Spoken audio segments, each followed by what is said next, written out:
Welcome to Quickies. My videos are for entertainment purpose only.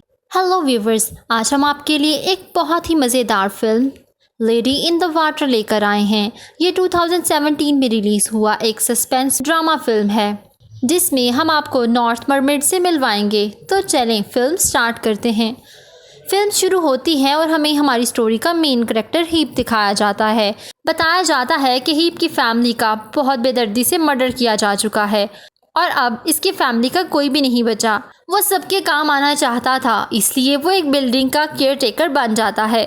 उसका काम लोगों के इश्यूज सॉल्व करना था, लेकिन कुछ दिनों से बिल्डिंग के पूल से कुछ अजीब आवाज़ें आती हैं और उसके पानी का स्ट्रक्चर भी चेंज हो रहा था, लेकिन उसे वहाँ कभी कुछ दिखाई नहीं देता। एक दिन फिर से उसे पूल की कुछ आवाज़ें आती हैं। जब वो चेक करने जाता है तो उसे एक की रिंग मिलती है। जब वो सर्च कर रहा था इतने में एक लेडी पूल से निकलकर वो की लेती है और दोबारा पूल के अंदर चली जाती है। वो उसे बाहर आने का कहता है मगर वो नहीं आती। अब हीप खुद पूल में चला जाता है और डूबने लगता है मगर बाहर आ जाता है। फिर वो स्लिप होके वापस उसी पूल में गिर जाता है, लेकिन जब हम दोबारा हीप को देखते हैं तो वो अपने रूम में था। अब हीप देखता है कि वो लेडी बिल्कुल ठीक ठाक उसके पास बैठी हुई थी। ये वही लड़की थी जो उसे पूल में नज़र आई थी। वो उसे बताती है कि वो ह्यूमन नहीं है बल्कि वो वाटर वर्ल्ड से आई है। वो उससे पूछती है कि मुझे देख के क्या तुम्हें कुछ अजीब फील हो रहा है, क्या तुम्हारे जिस्म में सुइयां चुभ रही हैं। हीप कहता है कि नहीं। अब उसे बताती है कि मैं एक मरमेड हूँ और मेरा नाम स्टोरी है। वो हीप को और भी अजीब सी बातें बताती है और बातें करते करते सो जाती है। नेक्स्ट सीन में हम देखते हैं हीप उसे पानी में छोड़ने के लिए जा रहा था कि इतने में एक एनिमल का शैडो नज़र आता है और स्टोरी जाग जाती है। वो एक अजीब सा ग्रीन बालों वाला क्रिएचर था जो उन पर अटैक करने वाला था कि वो लोग डोर को लॉक कर लेते हैं। अगली सुबह हम देखते हैं कि हीप पुलिस को सारी रिपोर्ट लिखवा रहा है। वो पुलिस ऑफिसर से पूछता है कि क्या यहाँ कोई अजीब तरह के जंगली जानवर पाए जाते हैं, मगर पुलिस ऑफिसर इस बात से इनकार कर देता है। अब वो वहाँ झाड़ियों में सर्च करते हैं मगर रोशनी की वजह से वहाँ कुछ भी नहीं था। हीप अपनी एक फ्रेंड को स्टोरी के बारे में बताता है और उससे पूछता है कि ये नॉर्थ की मरमेड है, क्या तुम्हें इस बारे में कुछ पता है। वो कहती है कि मुझे इस बारे में ज़्यादा इन्फॉर्मेशन नहीं, मगर मेरी मदर इस बारे में ज़रूर कुछ जानती हैं। काफ़ी रिक्वेस्ट करने के बाद वो स्टोरी के बारे में बताती हैं कि ये एक मरमेड है जो पानी में रहती है और उसका काम पानी से बाहर आके लोगों की हेल्प करना है। ये एक फैंटेसी स्टोरी है जिसमें स्टोरी एक राइटर से मिलती है और वो राइटर एक बुक लिखेगा जो ह्यूमैनिटी को रिप्रेजेंट करेगी। लेकिन अब सवाल ये था कि मरमेड को राइटर से कैसे मिलवाया जाए। हीप स्टोरी को आके बताता है कि हम एक राइटर को ढूंढेंगे जो तुम्हारी कहानी लिखेगा, तब तक तुम यहाँ रहो। इसलिए हीप बिल्डिंग के कुछ लोगों से मिलता है मगर उसे कोई भी राइटर नहीं मिलता। हीप के फ्रेंड को कुछ और बातें पता चलती हैं कि मरमेड को मारने के लिए एक अजीब क्रिएचर आएगा, यानी वही क्रिएचर जिसने लास्ट नाइट उन पर अटैक की कोशिश की थी और उस क्रिएचर का मकसद मरमेड को अपने वर्ल्ड में जाने से रोकना था। हीप एक विक नामी आदमी से मिलता है जो एक राइटर था और काफ़ी दिनों से वो एक स्टोरी लिखने की कोशिश कर रहा था, मगर उसकी ये स्टोरी कुछ खास फ्रूटफुल नहीं थी। हीप उस राइटर को घर लेकर आता है। इस मरमेड को देखते ही उसे कुछ अजीब सा फील होना शुरू हो जाता है और उसके जिस्म में सुइयां चुभने लगती हैं। अब हीप समझ जाता है कि विक ही वो राइटर है जिसने वो स्टोरी लिखनी है। नेक्स्ट सीन में हम देखते हैं जब हीप घर आता है तो स्टोरी एक सीक्रेट डायरी पढ़ रही थी जिसमें हीप ने अपनी फैमिली के बारे में लिखा था। अब हीप उससे वो बुक ले लेता है और उसे दोबारा ये डायरी ना पढ़ने का कहता है क्योंकि उसकी फैमिली के बारे में कोई नहीं जानता था और हीप भी नहीं चाहता था कि कोई भी उसकी फैमिली के बारे में मज़ीद जाने। अब रात का टाइम दिखाया जाता है और स्टोरी ने वापस अपने घर जाना था। हीप उसे छोड़ने के लिए जाने लगता है। हीप अभी बिल्डिंग के निचले फ्लोर पर ही था कि उसे कुछ आवाज़ें आती हैं। वो देखता है कि स्टोरी काफ़ी ज़्यादा इंजर्ड हो चुकी है। उस क्रिएचर ने दोबारा से स्टोरी पर अटैक कर दिया था। हीप उसे विक के घर ही छोड़ देता है और अपनी फ्रेंड से उसके बारे में मज़ीद इन्फॉर्मेशन लेता है। अब उसकी मदर उसे बताती हैं कि स्टोरी जहाँ से आई है वहाँ उसे एक स्पेशल चीज़ मिलेगी और उस चीज़ की मदद से ही स्टोरी को ठीक किया जा सकता है। लेकिन अब सवाल ये था कि क्या वो क्रिएचर उस पर दोबारा अटैक करेगा या नहीं। उसकी मदर बताती हैं कि रूल्स के मुताबिक उसे स्टोरी पर अटैक नहीं करना चाहिए। हीप पानी में उसी स्पेशल चीज़ को ढूंढने जाता है। उससे एक आयरन रॉड नज़र आता है जिसे हटाते ही अंदर एक मैजिकल वर्ल्ड था। हीप उसके अंदर खो जाता है और फाइनली उससे एक शाइनी स्टोन नज़र आता है। वो उसे लेकर बाहर आता है।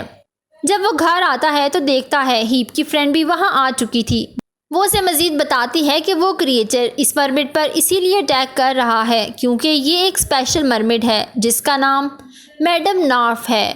कई सालों में ये सिर्फ एक बार आती है और जब वो ह्यूमंस के लिए बहुत काम कर लेती है तो वापस जाती है और उसे वहाँ का क्वीन बना दिया जाता है।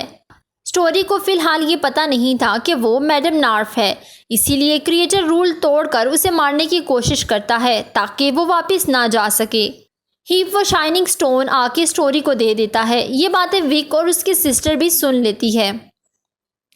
स्टोरी बताती है कि उसकी लिखी गई बुक से एक बच्चा पैदा होगा जो काफ़ी ज़्यादा इंटेलिजेंट होगा और इस वर्ल्ड का लीडर बनेगा। हीप के फ्रेंड बाकी बातें भी उसे बताना चाहती थी। अब वो उसे बताती है कि मेरी मदर का कहना है इस क्रिएचर को मारने के लिए 4 लोगों की ज़रूरत है। एक वो जो उसकी आंखों में आंखें डालकर बात कर सके, दूसरा वो जो मरमिड की इंजरीज़ को ठीक कर सके, तीसरा वो जो सिचुएशन देख के हालात का पता लगा सकता हो, चौथा और आखिरी वो जो एक जैसे काम कर सकता हो। अब स्टोरी कहती है कि हीप उस क्रिएचर की आंखों में आंखें डाल सकता है और हीप ही स्टार्ट से उसे क्रिएचर से बचाता आया है। अब हीप एक एक्सपर्ट आदमी से मिलता है और उसे उन आदमियों के फीचर्स बताता है। हीप उन्हें ढूंढने में कामयाब हो जाता है। उस बिल्डिंग में एक स्मोकर ग्रुप था, वो एक जैसे काम कर सकता था और एक ओल्ड लेडी थी जो उस मरमिड की चोट ठीक कर सकती थी। हीप रात को उस क्रिएचर से फाइट करने जाता है और स्टोरी के बताए हुए कुछ मैजिकल वर्ड्स बोलता है।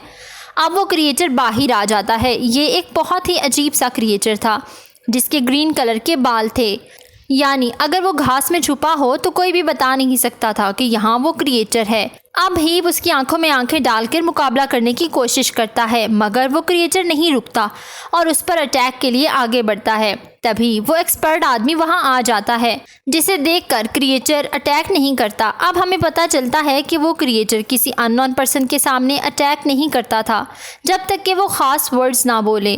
दूसरा, हमें ये भी पता चल जाता है कि हीप वो आदमी नहीं है जो उस क्रिएचर की आंखों में आंखें डालकर उसे कंट्रोल कर सकता है। ये देखकर हीप काफ़ी परेशान हो जाता है कि अब वो स्टोरी को कैसे बचाएगा। नेक्स्ट डे एक ग्रैंड पार्टी रखी जाती है ताकि वो क्रिएचर स्टोरी को इतने ज़्यादा लोगों में नहीं ढूंढ पाएगा, लेकिन इसका कोई ख़ास फ़ायदा नहीं होता। क्रिएचर वहाँ आ जाता है मगर हीप स्टोरी को बचाकर वापस ले आता है और डोर खुला रह जाता है जिसकी वजह से वो क्रिएचर भी बिल्डिंग में आ जाता है। क्रिएचर उस एक्सपर्ट आदमी को मार देता है। अब ये सब लोग परेशान थे कि स्टोरी को कैसे वापस भेजा जाए क्योंकि कोई भी ऐसा नहीं था जिसमें ऐसी एबिलिटीज़ हों। वहाँ एक आदमी बोलता है कि शायद मेरा बेटा बुरे वक्त का पता लगा सकता है और उसका बेटा वाकई बहुत गिफ्टेड था। वो आने वाले बुरे वक्त का पता लगा सकता था और उससे बाकी लोगों का भी पता चल जाता है। स्टोरी को ठीक करने वाला और कोई नहीं बल्कि हीप था और हीप के हाथ लगते ही स्टोरी होश में आ जाती है। बाहर बहुत तेज़ बारिश हो रही थी जिसकी वजह से पार्टी में आए गेस्ट अंदर आ चुके थे। हीप और उसके फ्रेंड बाहर आते हैं ताकि उस क्रिएचर को मार सकें। हीप एक रॉड उठा के उसे मारने लगता है कि वो क्रिएचर रुक जाती है। अब हमें एक आदमी नज़र आता है जो क्रिएचर की आंखों में आंखें डालकर खड़ा था, यानी वो उसे कंट्रोल कर सकता था। कुछ देर के लिए वो क्रिएचर रुक जाती है और किसी पर अटैक नहीं करती, मगर फिर हमें एक ईगल की आवाज़ आती है और वो लड़का टर्न होता है तो क्रिएचर उस पर अटैक करने लगता है। अब दिखाया जाता है कि 3 और अजीब तरह के क्रिएचर आते हैं और उसे अपने साथ ले जाने लगते हैं। दूसरी तरफ ईगल आके स्टोरी को अपने साथ ले जाती है और सब उसे जाते हुए देख रहे थे। इसके साथ ही मूवी का एंड हो जाता है। Please don't forget to subscribe, follow my social handles. Thank you for watching.